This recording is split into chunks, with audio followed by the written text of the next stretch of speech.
It's Tuesday, August 23rd, 2022. I'm Jackson Bird. Today, Omicron-specific COVID boosters are coming to the U.S. soon. How much of a difference will they make to immunity? Well, it's complicated. Plus, NASA says Artemis I is go for launch. Here's everything to know about the big event on Monday. And MoviePass is officially coming back from the dead next month. Here's some cool stuff for your ride home. In just a few weeks here in the U.S., we will have new Omicron-specific COVID booster shots, and a CDC spokesperson says that they'll be available for anyone ages 12 and up who already completed their primary vaccination series. So you can't get them as your first ever shot, but you don't necessarily have to have had any other booster previously. Similar to the Omicron boosters approved in the United Kingdom last week, the upcoming shots from Pfizer are bivalent. That is, they target both the original COVID strain and the Omicron BA.5 subvariant. The CDC says that one should be available soon, while a similar shot from Moderna will likely be available in October.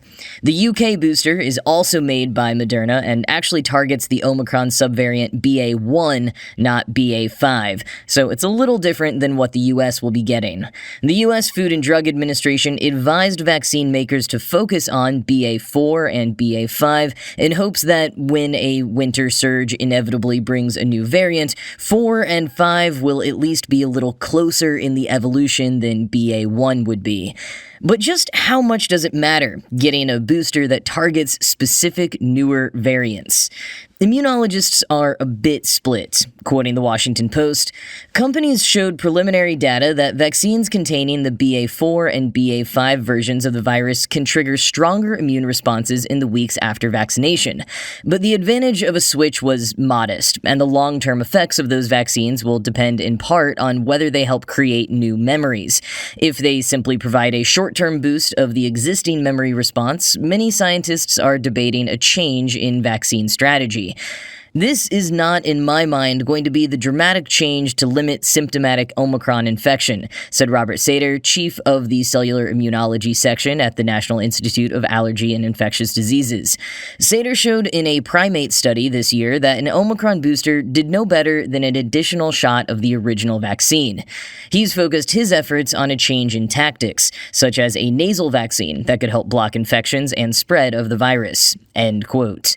But other immunologists like Rafi Ahmed of Emory University say these Omicron-based boosters are urgently needed, telling the Post, quote, "There's no point continuing to vaccinate someone with a strain that is not circulating." End quote.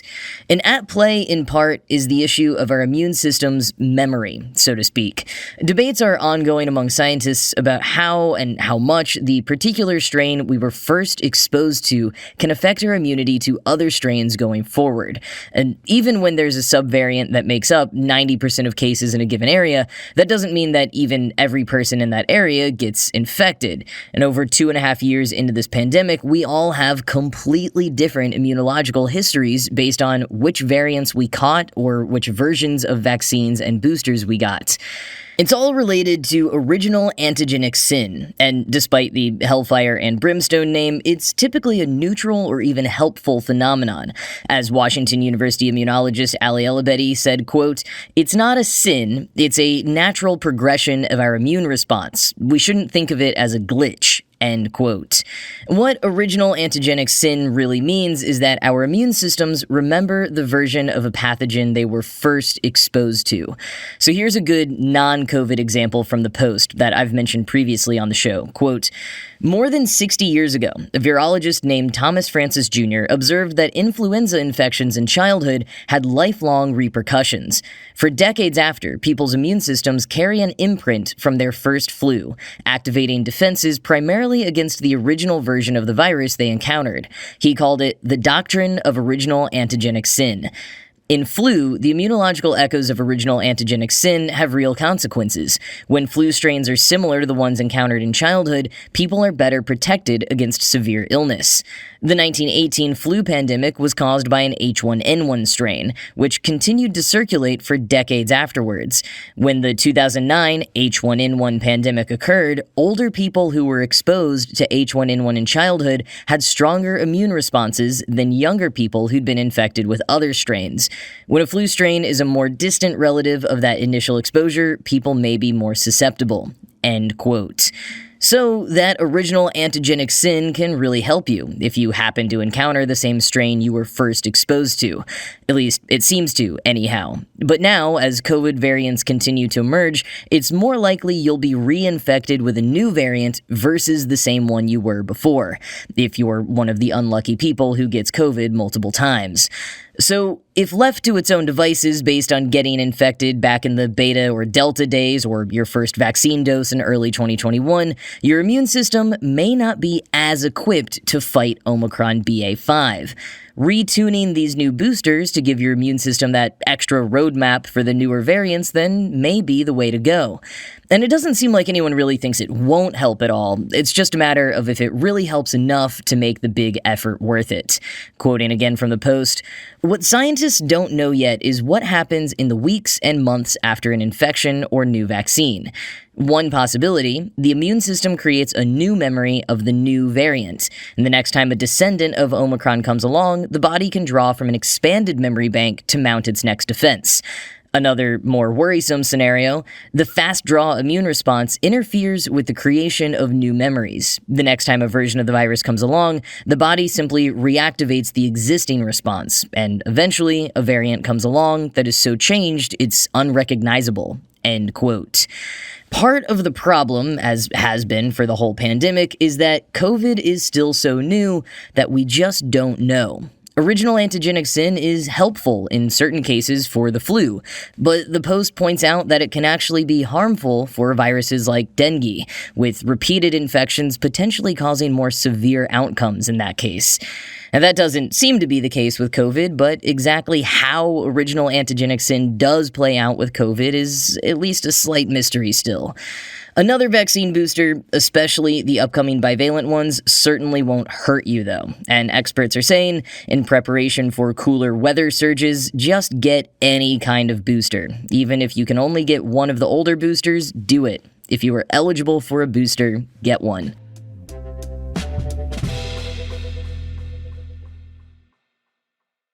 Following a flight readiness review yesterday, NASA has officially declared Artemis I a go for launch on this Monday, the 29th.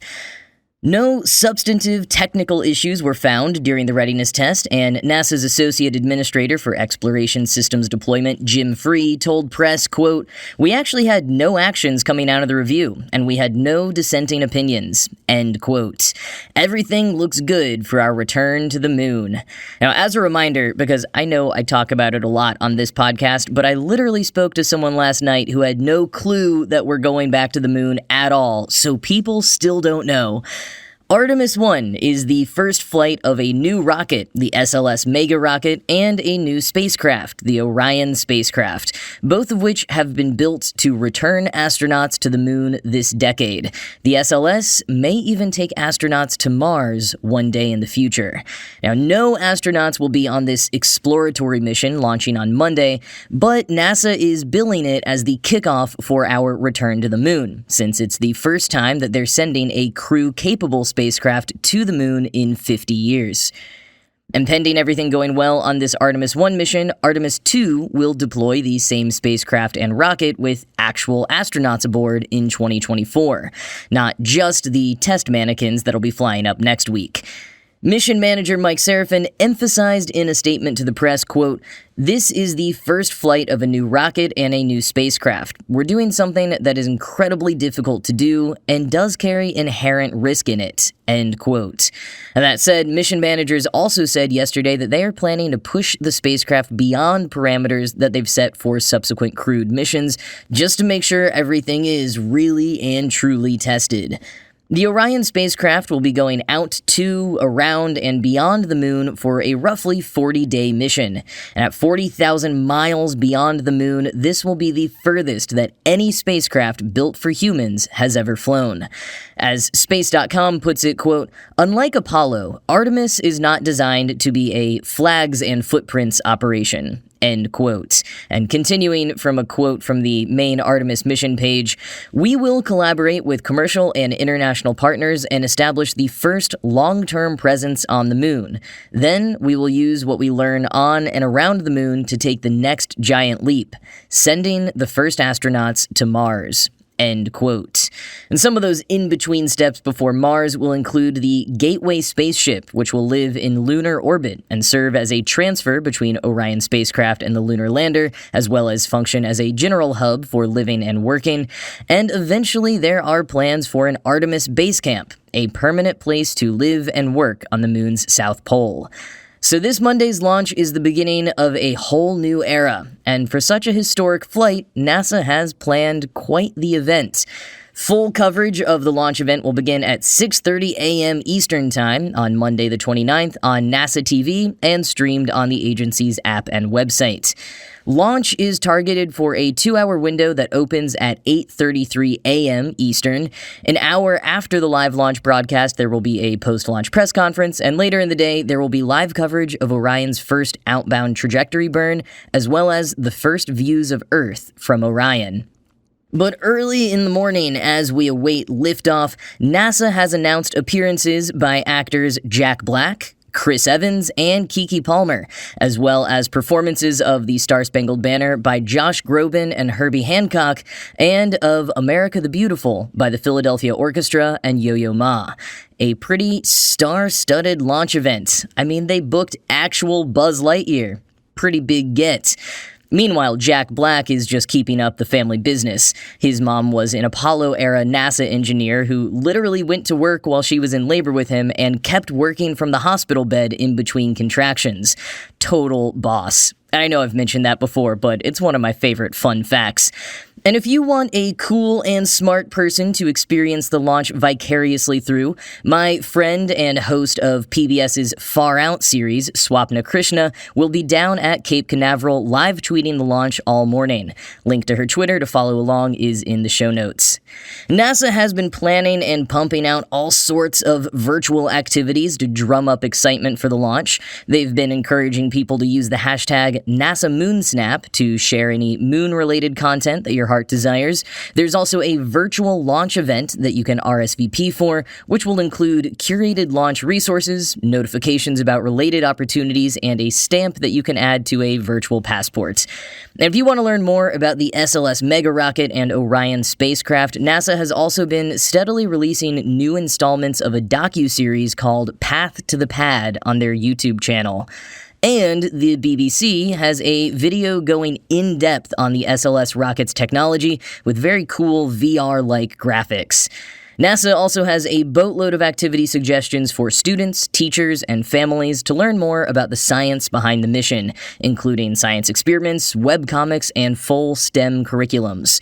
It never ceases to amaze me just how much educational content is out there just free for the taking from places like NASA, museums, national parks, libraries.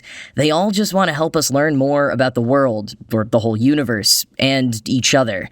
But they're not great at promoting how much they actually have to offer, so that's part of why I don't shut up about it. There's just so much cool stuff happening in the world and so many ways we can all get involved.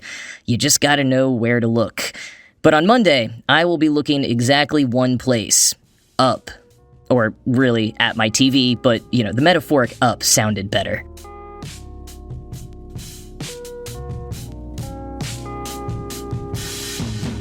MoviePass is coming back, and if you want in on the exclusive beta round, you have, as of recording, 1 day, 16 hours, and 40 minutes to make sure you get on the waitlist. MoviePass, the $9.95 a month movie ticket subscription service that went up in flames back in 2019, has been teasing a reboot for a while. I did a brief segment on some of their Web3 ideas for their return back in February, link in the show notes, including an idea to have people earn credits by watching ads and using facial recognition technology to make sure that those users' eyes are actually watching the ads. Not like Black Mirror at all.